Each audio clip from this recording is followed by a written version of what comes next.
don't think that what you're doing right now isn't important, because it's the same value as that tree, because that content is going to be there forever. The tree's going to be there forever. So with this special industry I'm in, I really connect with the people that are in it.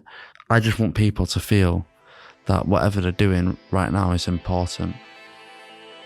Hello and welcome to the third season of the York Creatives podcast, your chance to hear from the artists, designers, storytellers and business owners who make up York's creative community. My name is Ben Porter. I'm a photographer, musician and the founder of York Creatives. In this episode, I sit down with photographer and videographer Barnaby Fairley, who describes himself as a driven, all-round creative guy that takes on any project, anytime, any place. We chat about his journey in building his business, moving from city to city, developing his skills and building his contacts. We chat about nature and being outside and having fun, and how he connects with the people he's making art with. Barnaby, welcome to the podcast. Thanks for having me on. So let's start off. Can you introduce yourself for the audience? Who are you and what do you do? My name's Barnaby. I've got my own production company, Livestock Studios, which is a studios based on a farm in a discreet location in the heart of God's County, and bands come up from all over. Brands and any sort of artist or anything quirky just come over and create some magic. So I've been doing that for a few years now. There's a small team of us. We've got about 3 of us that are working. We've got an accountant, which is pretty handy. I see you're growing. Yeah. And an editor, Tucker, who's great. Mm-hmm. And myself. And then we've also got a few other people that assist. We get other people freelance to come in and do their stuff too. And what's your bread and butter? Bands, press shoots, album artwork, music videos, anything sort of in that realm. So for people who've not seen your work, it's very distinct. It stands out quite a lot. You've got quite a good eye for making people look like rock stars. I think that would fairly well sum it up. I think the word for it is real. I just try to be as real as possible. I don't want to fake stuff or make people look pretty like Hollywood, like a bit. Don't want to make them look naff or anything like that. I just want people to be real, and I just want to represent their energy in the truest form. So you're quite good at doing that in a way that comes across as, 1, authentic, but 2, like they actually care about what they're doing, because there's people who take authentic photos in air quotes, but they just look bored or they look disinterested, whereas you seem to capture the energy. Yeah. Well, it's something I've been doing from a young age, and it's more about connecting with the artist. Not so much taking photos. If you don't connect with the artist, then there's no point taking photos. Sure. It's like writing a song that you don't feel anything about. There's no point.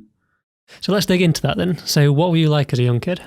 I've always sort of lived on a farm, so I've always been outdoors, climbing trees, breaking wrists, breaking legs, doing all sorts of stuff, hide and seek, TIG, playing out in the snow, no gaming, no Xboxes, no PlayStations, just being out there, being wild and free. That's it, really. And how did that eventually turn into a creative pursuit? Well, I suppose just from being out and about, you sort of stumble across a skate park, and then you start skating, and then you're using your imagination to think of new things to do, tricks and whatever. And I don't really know. Maybe my mum's creative, my dad's creative. I think that might have something to do with it. It's in their blood. So yeah, my family is quite a creative family. So. And do you have a particular early memory from picking up a camera or starting to write a song or anything like that? My memory is quite terrible. Is why I write things down, but there are pictures of me filming and stuff, and like my grandparents always tell me how I always picked up cameras when I was a kid and all of this stuff, but I don't remember. I was just a kid. So at what point did it move from just doing it for fun? Because lots of kids play around with cameras and things like that, but then only some of them move on to, starting to film their friends, starting to turn it into something. Was it making skate videos? Was it around that time? Yeah. Well, I met a band at the skate park that were playing in Fibbers in York, actually, and I took photos of them because I was mates with them from skating. What year was this? Oh, no idea. It must be like 2016, 2017. Okay. I was only 16. And then the venue, it was a band called the Mallrats, by the way, from York. They're quite a cool band. And then the venue, like the pictures, took me on and brought me into there. So was that your first commercial job then? Yeah, well, that was my first constant work. So I was the in-house photographer there off day one because I liked my photos more than the in-house photographer that they already had, which is savage. But without that venue or Tim taking me on or anything like that, I don't know. Who knows where you'd be right now. And so what do you think Tim from Fibbers saw in you to take you on as the house photographer? Because you were very young at the time. I don't know. It's a hard question. I think maybe just the work spoke for itself and the fact that the bands that were coming in, they're not old or anything like that. So maybe it's just the connection with artists. You know, I'm young, but I get artists. I think if you're 60 and doing it, it's hard to connect unless you're with like Aerosmith or anything like that. Then fair enough, yeah.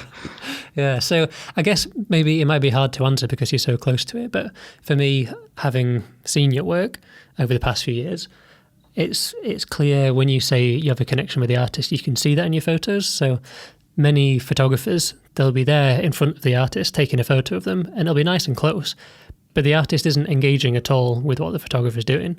Whereas with you, remember when you shot Pete Doherty straight away, he's very much engaging with what you're doing and you can tell that he's almost talking to you as a photographer and that then translates across into the images that you capture. Yeah, well, behind the camera and at the gig, it's all to do with body language and it goes deeper than photography, I think.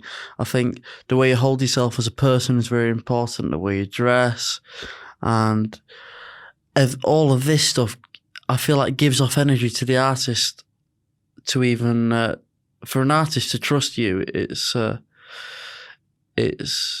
very important and one of the most important things in art is trust. So how did you learn to approach an artist? Well, to be honest, more often than not, the artist comes to me because I've never really been that good at pushing myself out there, which is kind of weird. I should really get into that, but I just let artists come to me that like my work.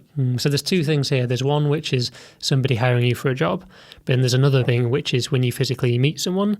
So sticking at when you were the photographer in Fibbers and you were hired in-house, you would often meet bands who they didn't particularly know who you were, but you were just thrown in there on the night and you had to make a connection with them and get a good photograph. Yeah. So what's going through your head when you're meeting a band for the first time? I'm easygoing, you know. I'm just there to do a job and connect, but I think I can't stand almost being fake with people, being like, oh my God, nice to meet you. Oh, I'm going to be the photographer for the night, blah, blah, blah, blah, blah, blah, blah, blah. I'm not that type of guy. I'm just like, all right, I'm here to take photos for the night. And so, yeah, if you want to be you, do be you, but I'm just going to represent the night of how it is. Okay. I don't want to change anything. So, yeah, that's an interesting response because to me, that seems like quite a low energy thing to say. Whereas when I've seen you work, you're often quite high energy. You are someone who runs around, jumps off trees, you're like bouncing off the wall quite a lot of the time. Yeah. So is it more in the non-verbal stuff that you're saying to them? I guess so, yeah. I don't know if it's low energy. I just think it's real. Like, I think people can filter out the fakeness of going like, it's like going to a supermarket and someone on the day going, oh, how's your day been? You know, like being fake invested in you. When you just know that they've said it to hundreds of people already today. So you might as well just be like, just say what's in your head. Okay. Do you want a bag? All right, I'll take a bag. Don't charge me for it though. So I guess part of that is it's being authentic, saying what's on your mind and doing it with charm as well. Yeah. Because I've seen you do that when you've had conversations with people. Some people, they're afraid to offend someone and so they hardly say anything. Whereas I've seen you be a bit provocative with people and say something which people could sometimes take the wrong way, but then they can tell that you're not doing it to be malicious, and it creates more interesting conversation. Yeah. Well, like I say, it's if everyone was just real, I think the world would be a better place. If everyone just learns to respect each other and not cross boundaries, but at the same time, just be free and be not invasive, just have a nice conversation with people. Because if you don't go out of the comfort zone, then it's the same conversation over and over again. Like, I've been out a few times, the smoking areas are the same chats. You can go anywhere in the country, but it'll still be the same sort of conversation in smoking areas. In the story now, we've established that you've picked up this job working for a music venue where you're thrown into new opportunities every single night, photographing new bands. What's going through your head at that point? What else is going on in your life? What kind of decisions are you having to make? Well, I dropped out of college. I was also doing business videos at that point, and I was doing quite well for myself, but I realised that it wasn't what I wanted to do, but it was paying me well. So anyway, I dropped out of college and kept on doing that. And then I guess I was there for about a year or two. This is when I lived in York. I moved from the farm to York because my mum got a job in York. And what was that like, that transition? Were you looking forward to moving? Was that difficult? No, the transition was cool. I think York's still not, it's not like a massive shock in the face, York. It's quite calm. So after Fibbers, bands started taking me on tour with them, which was cool as a young kid, to be able to go up and down the country loads and sort of naturally make connections, like not forced connections. I'm not there to do anything unnaturally or anything. I was just a kid on tour with bands and solo artists and whatever, just experiencing that life and filming it and just grafting away. And after we'd come back after nights out, I'd edit. And then there wouldn't really be much sleep or anything going on. But the next day, there'd always be a video and photos ready. So it was a good thing to not just do photography, but to do videography as well. Because that way, you're needed by everyone. You've got twice the demand. And was that something you picked up intuitively, or did somebody tell you that you needed to branch out into both? Oh, right. No. I've always done both. From skating and as a kid, making videos, just having fun, editing them and posting them on YouTube. Just getting, I think I had like 1,000 subscribers. On your YouTube channel? Yeah, but I had to delete all the videos because they were like going into like abandoned buildings and stuff like that. So it sounds like you've got quite a lot of things going on at this point. So you are on tour with loads of bands and they're paying you, I hope? Yeah. Yeah, they're paying you to do that. Not much, but it's enough for you to think there's potentially a career. Oh, yeah. And so how did that feel? How old were you at that point? I reckon I'm 18 going on 19. And what were most of your friends doing at this point? Uni, college, and I had this weird group of friends. Like you've got the types that are at uni and college, and then you've got your older friends, which is the people that you connect with more because you spend more time on them. You go on the road with them and stuff like that. But they're the friends that I prefer more because maybe what they've experienced. I feel like they've got life experience that you can learn from. Yeah, without taking too much from them. They've just got cool stories to listen to. Where all my school friends are just kind of like, the same stories, a bit boring. But so not to put them down, but what I'm getting at is that must have been quite an exciting time for you to think everybody else is still in education, whereas you're out, you're earning money, you're around all these fascinating people, getting to go to new places. How did that feel? Yeah, that was good. I didn't really think much of it. A job's a job for me. But it's different doing that versus stacking shelves or working in an office. Yeah. I guess so. You'd probably get more pay from stacking shelves though. if you did it full time. So why do it then? That's the question. Oh well, it's good money now. To be fair, But at the time, when you were getting paid less than stacking shelves and it was long hours, what kept you doing it at that point? Oh, I could see where it was going. Okay. Yeah, I could see where it was going. It was going in a good direction. So I thought I'll just stick out at this. You mentioned actually you had some commercial jobs in that point. So how were you finding these commercial jobs? The commercial work actually stemmed from one company. It was a workwear company called 121 Workwear. They're not in business now, and then they'd send it out. Then all of their clients would be like, "Oh my God, that's great. We need that." And then I was on I think I had about 5 retainers a month. So each brand was probably sending me out 500 quid a month or something like that. And then it was like, whoa, this is cool. Then obviously as it was sort of grinding me to the bone a bit.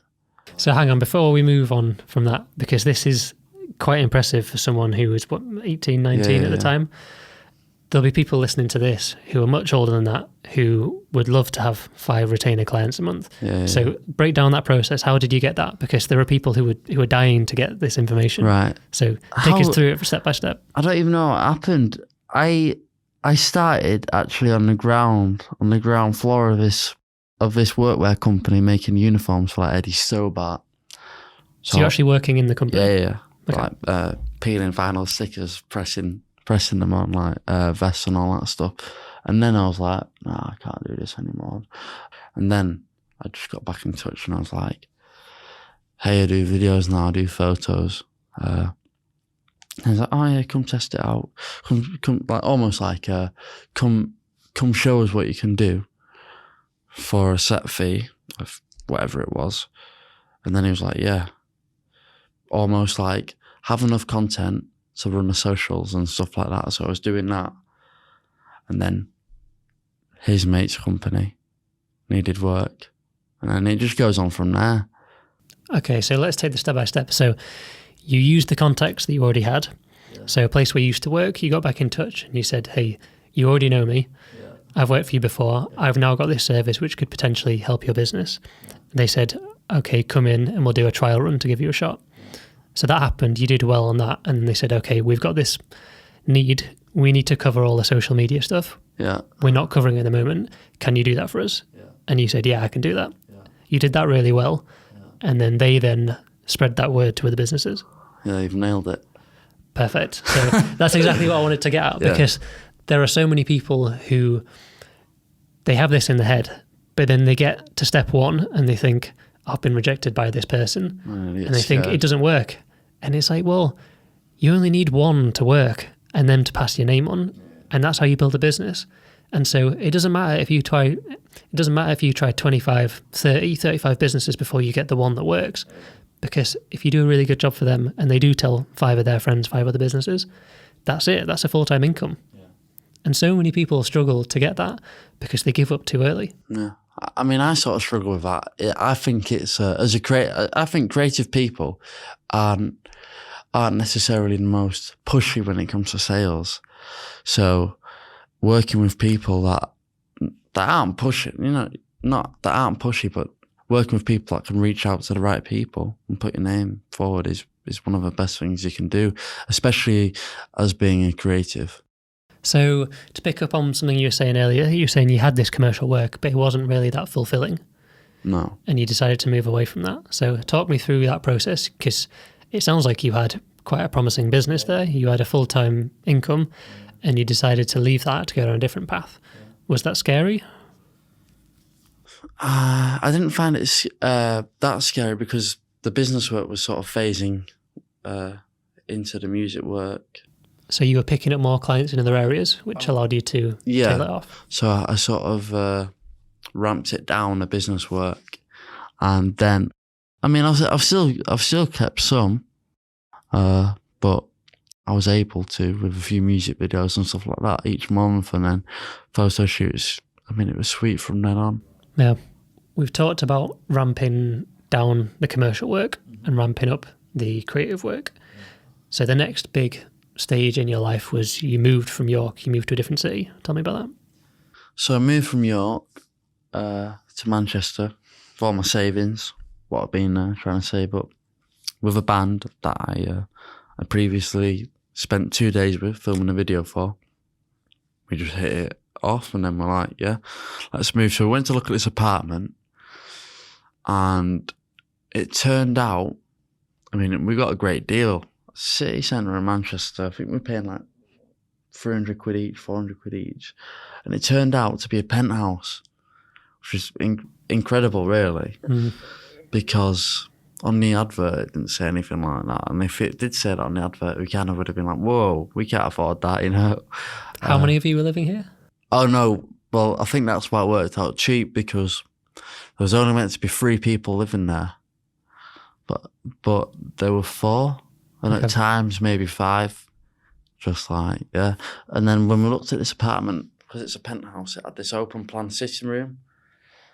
So we set up a studio in there.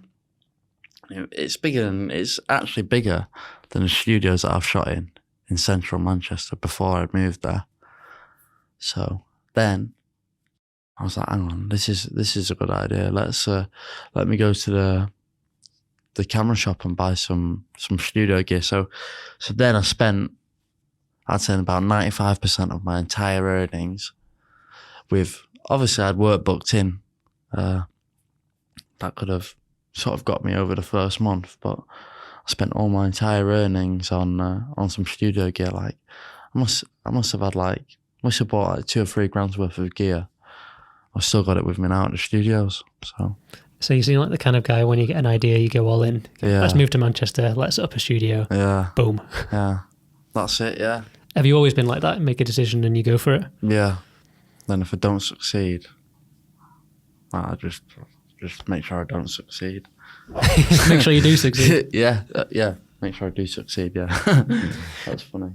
So at this point, you're in Manchester, and what happens there? Do you find more contacts in that city? What was the draw to Manchester as a place? Oh, Manchester was great, going out every night. It's sort of networking without realising you're networking, just having fun with people. And then I've been like in London, when I go, it's like, oh, what do you do for a living? Like, before they even ask for your name, that's what you do. And now in Manchester, everyone's just friends. And then it's like maybe an hour or 2 in, they're like, oh yeah, you're a photographer, right? Yeah. And I'm like, yeah, I'm a photographer, videographer. And like, oh yeah, we're in a band. And then it'd like naturally flow like that.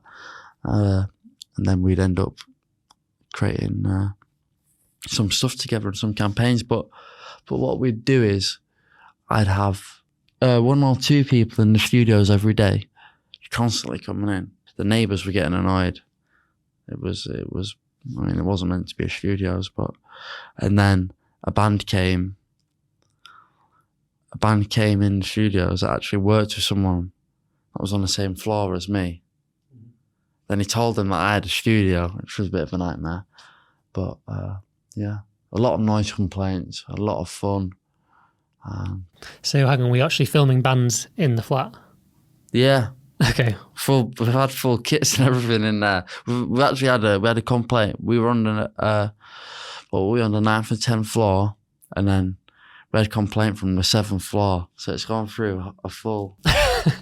Okay, because I was saying up until this point, it all sounds too easy. It sounds like you moved to Manchester, you're having great fun. Yeah. You found this place and it's really cheap because you're potentially having more people in there than you're supposed to. Yeah. You're out meeting new people. This is like the point in the movie where there's a montage and everything's great, and then suddenly noise complaints and it all starts to come crashing down. Letters from the council and everything. Right. So talk me through that. What happened at that point? Are you nervous about your future in Manchester? What's going through your head? No, it was great. Not nervous about the future, but the moment where it comes crashing down was COVID. So up until COVID, how are you dealing with these noise complaints and potentially the threat of getting chucked out by your landlord? Well, it started off with a few scribbles of paper, like turning it down, and a few knocks on the door.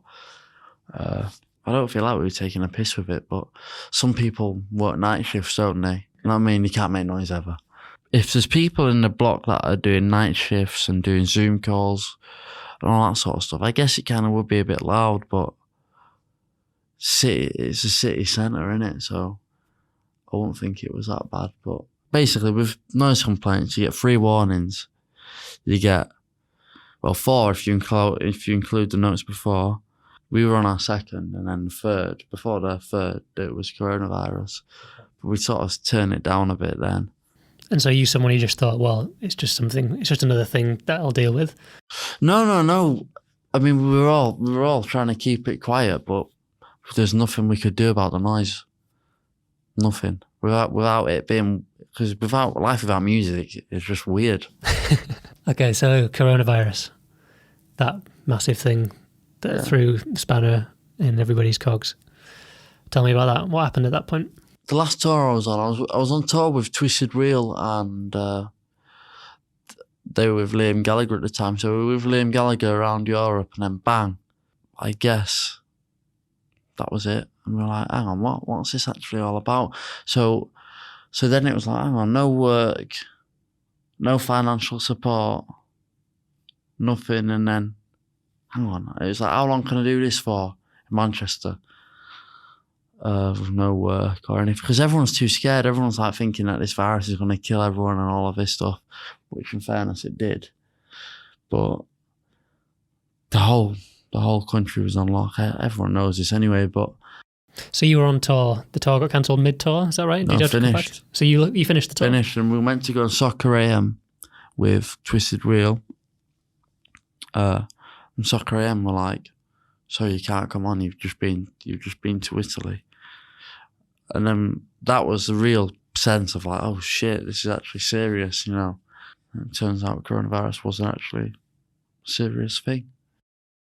So at that point, all your work dries up very quickly and you're stuck in a flat that you have to pay for. You definitely can't bring people around to the flat now. No. So how are you going to pay your rent at this point? I moved to a farm and decided to sack that flat off. Because I couldn't see it. I waited 6 months in the flat. I was like, no, I can't do this anymore. It's not humanly right to almost lock people in a tight space for that long. I don't think it's right. That's just my opinion. But so yeah, obviously being in a flat town centre, no garden, nowhere to go outside. You've been encouraged to not leave the premises at all. That must feel like a cage. Yeah. Well, that's it. Yeah. So I was like, I can't do this anymore. So you went 6 months in Manchester trying to make it work, and you realised that there's no end coming anytime soon. Yeah. You realised that you had to go back. Being someone who's grown up on a farm, you need space. Yeah. And so you moved back to a farm in North Yorkshire, is that right? Yeah. Where you had more space, and you started to look around, and then you saw there were some buildings there, and you saw there was an opportunity. Tell me about the opportunity. The opportunity was, I met some artist who came to the farm one day. He was telling me about all of his steel stuff and how he makes like horse heads out of like old horseshoes and all of this. So I was like, hang on, I don't suppose you know anyone that does cheap wood. So I want to build a studio. And he was like, hang on, yeah, I do. And I was like, go on, give me his number, and I'll go and see him. At this point, I was running out of money. I only had 500 quid in my account. But I pulled 250 quid out of my account. And I basically went and got as much wood as I could for that money. And the wood that I got was all potato board. So I went to this truck yard, took my mum's van, overloaded it completely, and came back to the farm. So I was working on it for about 2 months myself on this old ragged potato board. You should have seen it. And my dad got involved. And my dad just came to see me one day, and he was like, he got hooked. And then me and my dad were working on it for about a year. And what was the vision at this point? What were you hoping it was going to be once you'd finished? What's all the wood for? The wood was we were just making a small studios that got bigger and bigger and bigger and bigger. Okay, so for context, so I've been to see this, and when I came, you showed me part of it, which is, I guess, what it originally looked like, which is very much an old livestock barn. Yeah. It was full of dust and dirt and bits of equipment, farm equipment and things like that. And then you showed me the other half, which you'd been working on, which you turned into quite a high-end looking studio. Yeah. And you'd done that with potato board. And you'd painted it and you'd made it semi-insulated, and the idea was to bring bands there and to create content for them. Yeah. And this is called Livestock. Yeah. Fully insulated. No, yeah. Yeah, that's Livestock, and the guy that actually sold the boards to me, I went back to him recently, got a few more bits and bobs off him. And he said, "Oh, I saw you on Instagram the other day." And I was like, "How did you see me on Instagram?" And he goes, "Oh, I'm a Shed 7 fan." And I work with Shed 7. And he was like, "I supply Shed 7s where they first started. He supplies them with potato trailers. And I use the wood off the potato trailers to make my studio. So I'm going to get Shed 7 up. I think they want some new press shots soon, so I want to Full get them circle up. moment. Yeah. It's pretty cool how life works sometimes. So how is this studio at the farm different to the studio that you had in Manchester? What has it enabled you to do, and how is it different experience for the bands who come and stay? Yeah, people can come stay, which is always cool. Just gives you more thought on a night. And it's when bands come, they leave all the problems that everyone's got problems that no, not everyone's got problems that come, but everyone's got problems that they can leave behind at the time when they are creating art. So if they're having a fallout with their girlfriends, partners, whatever the problem may be, that it's sort of left behind, and we're just concentrating on making art and having a good time in the process of doing that. I don't think there's many places that you can really sort of do that. So it's a place where people come and switch off and they can focus. Yeah. And so how are you finding running this as a business compared to running the one in Manchester? Well, every day.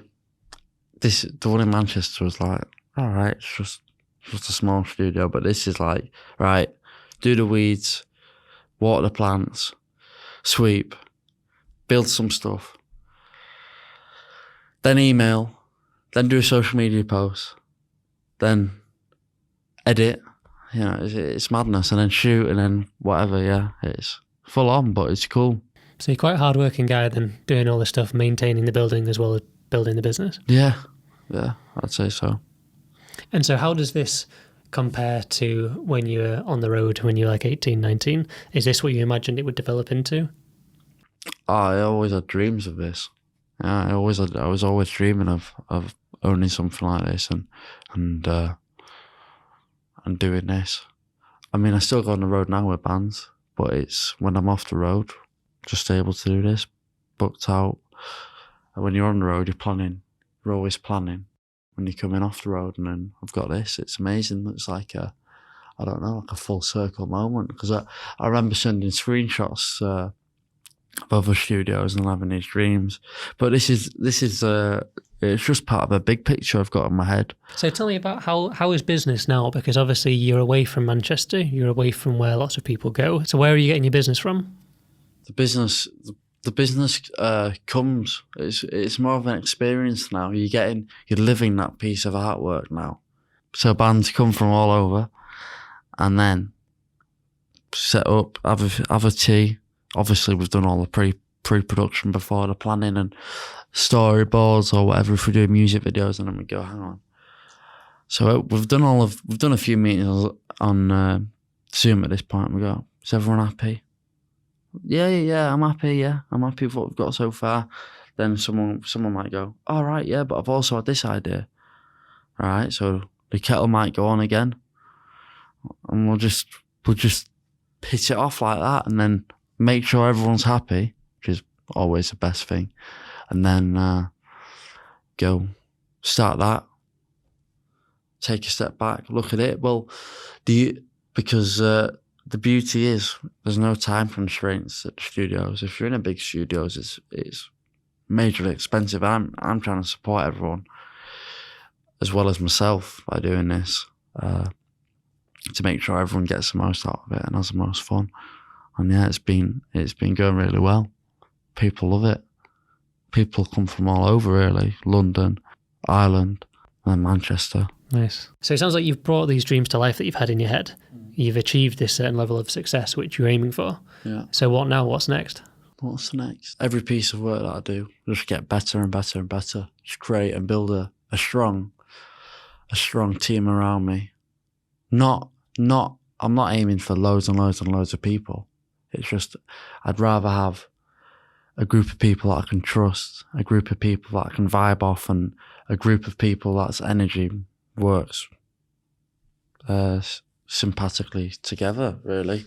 I think that's the key, and the goal of life is to just have things in motion and make sure everyone's connected, because without connection, there's not much to life, I don't think. 100%. That's another thing which actually we need to unpack, because you've not just created this dream and manifested it for yourself. You're now employing other people. You're helping other people improve their lives, helping them spend their time working on creative pursuits and learning and getting better. How does that feel? Because you're still, how old are you, 22? Yeah. That's very impressive for a 22-year-old. Well, how does it feel? I don't feel like a better person for sort of, like getting people more work or whatever. Where I feel good is when people are happy with the products, and if the staff are happy, that's where I feel happy. The world of employment and enrollment, I think it's a very weird one, like, especially with creative people, editors, wherever it is, it's almost like a factory. And like everyone, when you look at factories, no one likes working in factories. And it's like, I feel like especially with all of like the animals and stuff like that, the word factory isn't regarded as a good thing. So I just want to make people a decent workspace to fulfill their dreams too. It's not just my dreams that I want to focus on. So what I'm trying to get at is, do you realise that you're in a very lucky position that a lot of people would kill to be in, because you've had this dream of this thing that you want to do and you've managed to make it happen, whereas there's people who struggle for 10, 20 years to try and make their dreams happen and they don't get there. So how does it feel, and what advice would you give to those people? I think if you don't believe in yourself, others won't believe in you, because the people that want to almost work for you, it's not like they're working for you. Like at Livestock, it's more of a team effort. I've never considered anyone to work for me. It's like rolling it together. I mean, the people that I work with now, they're all getting paid more than me, because I'm sort of, I've got more overheads, but I sort of want to make sure that the people around me are doing well, and then they can pay theirs, because even as weird as that sounds, is the template right now it's just a little fraction of what it's going to be. I just want the team to be cool now, and then as it moves forward, that's where the real fun happens. So you're taking quite a long-term view on that then, which is quite mature for someone your age. You're realising that in order to grow your business, you've got to invest in it and invest in your people.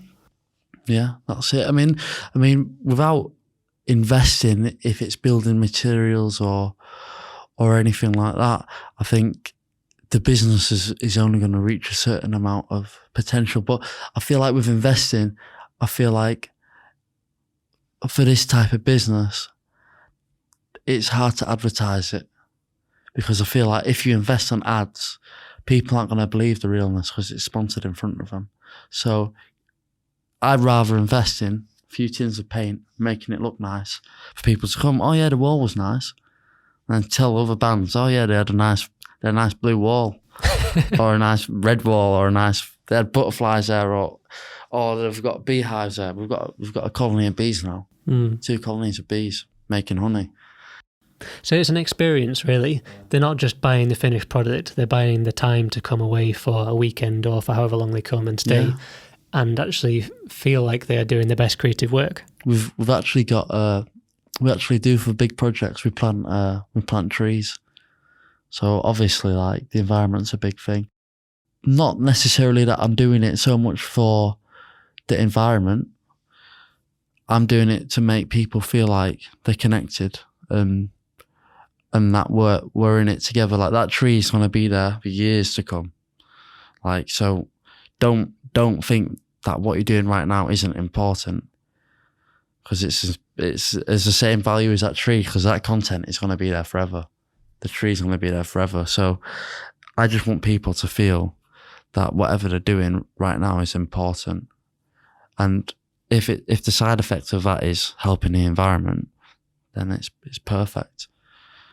And obviously the environment is a big thing that is our company values, with the bees, the trees, the vegetable patch, the greenhouse, wildflower that I've just planted. Do everything, but I don't want to be cringy about being, oh yeah, we're so good for the environment and greenwashing. No, it just happens. People can see it for themselves when they come. I guess that's the thing, being based on a farm. You can't get away from the environment. And it's one thing when there's a company based in the middle of the city saying we're super green because we're buying these credits, and there's another thing to actually go and have nature in your face at all times. Like, I don't think you can really live on a farm and not be aware of the environment and care about it. Yeah. Well, I think I actually tend to think, I think farmers and people that live in the countryside, they care about the environment, but they don't go on about it as much as people in cities. People in cities are like, oh my God, we're so good for the environment. Look at me. I'm vegan. I've got a tote bag. I'm amazing, you know.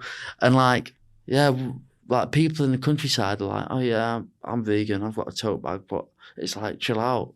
It's like, yeah, we've got one, but it's not a lifestyle status symbol, yeah, is it? It's people actually scaring people off doing stuff like this, because they're giving a really sort of long-lasting bad imprint on looking after the planet, because they're only doing it to make themselves and make other people think that they're good people, because they don't feel virtue signaling. Yeah. Let's talk about some of your heroes. So who are some of the people you've looked up to on this creative journey? What is some of the art that you've seen by other people that's really connected with you, made you think this is what you want to do with your life? Like Mick Rock, amazing music photographer. Then you've obviously got your Picassos, and David Hockney. He's ace, isn't he? David Hockney. So 3 very different people there. So Mick Rock first. Who is he? Why should people be aware of him? Mick Rock is like a legendary musical photographer that just goes deep into connection with amazing artists like David Bowie, Lou Reed, everyone, Patti Smith, everyone. He actually died. He actually died 2 years ago, but his work's still here and it's still present. And what stood out about his work versus other music photographers? Because when you get someone like Bowie, who's worked with tons of photographers, there are tons of photos out there of Bowie. So why does Mick Rock stand out for you? I feel like Mick Rock was more peripheral on like the way that he would shoot the photos. He'd look more into the psychology, which is kind of what I do. So for an example, I've just been filming a music video, and the final shot is in a balloon. But the song "All in God's Time" it's not a song about being religious. It's a song about taking life as it comes, but not knowing where you're going, but getting little glimpses that something's going to happen someday soon, but you don't know if it's good or bad. But for that, I've got to shoot at the right frame rate, the right shutter speed, the right angle, the right tones, the right, you think about all of this stuff before, and that he was doing that before anyone else, I think, especially in the music scene. So it's not just about making a pretty image, it's about the story that sits behind that image and being able to relate with that story. It's all psychological. Yeah. So do you see psychology as being an important part of looking into the stories that you help to tell? Yeah, for sure. I think even from my dreams, like I write all my dreams down and what I've done and how I've been able to connect my dreams with my life is, I'd say that's something that I'm most proud of in my life. The way that I can dream about something, then it happens in real life. So are you talking about physical dreams when you're asleep, or aspirational dreams, or both? No, when I'm asleep and then it happens in real life. I've sort of trained myself, and I've made myself an environment where I can light a few candles, think about something, write it down in the morning, and it'll happen. And I've had very weird things happen, which I'll tell you about after. That I sound like a hippie right now, but I don't do drugs. I mean, I drink a tiny bit, but that's about it. But I sound like it. I do loads of LSD and stuff. I don't do any drugs, but I've just connected. I don't know what I've connected to, but I've managed to find this thing, dreaming, which is... So that's fascinating to me, because I have, aspirational dreams. Like, I have many things I want to achieve in my life, goals, but I never physically dream about them when I'm asleep. It's always like my mind wanders off when I'm awake, and it's a very logical, practical thing. If I do this thing, that will lead to this thing, and maybe the best case scenario would be this. And I say, that's my dream, but I never actually dream about it. So that's quite interesting to hear that you can physically dream about it. Yeah. So I can dream from anything, like I'm going to a shop and getting a loaf of bread, to being with a certain band on tour that you've never met, and then that happening, or whatever. But having those dreams and writing them down on like post-it. I've just got books and like post-it notes of weird shit that the cleaners. I got my house cleaned one time. They found them all and they thought I was mad. But yeah, no, I got it cleaned because I live in like an outbuilding, and I think that's one of the reasons. But I did used to dream quite vividly in Manchester, but since I've lived on the farm, and it might be the stars, it might be anything. I don't know. It's just something that happens. That's incredible. So before we move on, because I do find this fascinating, so you prepare your mind to think about something, and then something happens, and then you write down afterwards, and then later it manifests itself into reality, and you can then refer back to these notes that you've got to say, I thought this was going to happen, and it has physically happened. Yeah. So the last couple of questions then. So why do you do all this? Because it seems like with the amount of stuff that you're doing, the amount of energy that you put into this, if you chose to channel that energy into something different, you could perhaps make more money. Why is this worth your time, and what is it that you do it for? So that's a good question. I think I just live and breathe it. It's all I've sort of known, and with this special industry I'm in, I really connect with the people that are in it. I do this because I feel like it's what's almost been put in front of me by listening to my own head and my own dreams. It's like I'm sort of following a path that I knew I had way before I even actioned it. So I just want to see where it goes naturally, and we'll see, won't we? And what gave you the confidence to follow that path? Because there must have been people along the way who told you that you couldn't do it. Yeah, I mean, I always had that, but I just knew that I could. I don't really take no for an answer. If I'm gonna do something, I'm gonna do it. Like I've got a lot of energy, so if I'm away in a camper van or whatever, I'll wake up at 5, do loads of stuff, go swim, go surf, go eat, do whatever, and then I'll always be the last up. So I always need something to keep me going, because otherwise, if I don't, I'll just be really bored. I've always been. Until when that sun comes up, I'm up. When the sun goes down, I'm down, unless it's winter. And do you ever worry about losing that energy?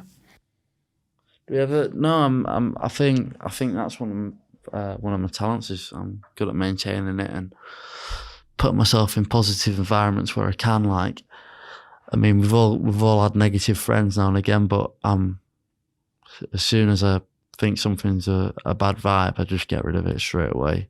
Yeah, throw it away. So that's potentially quite an important thing that we should maybe spend a minute or two on, because when you talk about energy, lots of people, they talk about getting enough sleep, or they talk about, not working too hard, or making sure they look after themselves and things like that.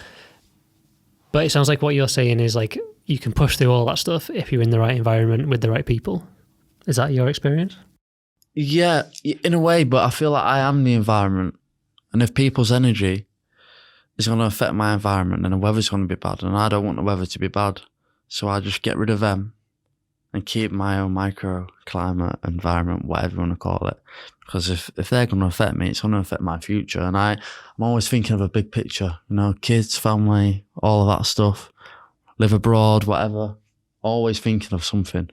So if you're not thinking of the future, then you're living too much in the present. And I feel like the present, it's gone, innit? The present. It's non-existent. That's an interesting take on it. I've never heard anybody put it quite like that before. But... So what would your advice be to other people who are trying to get into the content creation game? My advice for that would be, do it. I mean, if you think you've got what it takes, do it. But if you're scared of failure, don't do it. Because if you're scared of failure, you need to work on yourself before you even start to try and do a business. Deep. That's all I've got to say. And how would you suggest they work on themselves?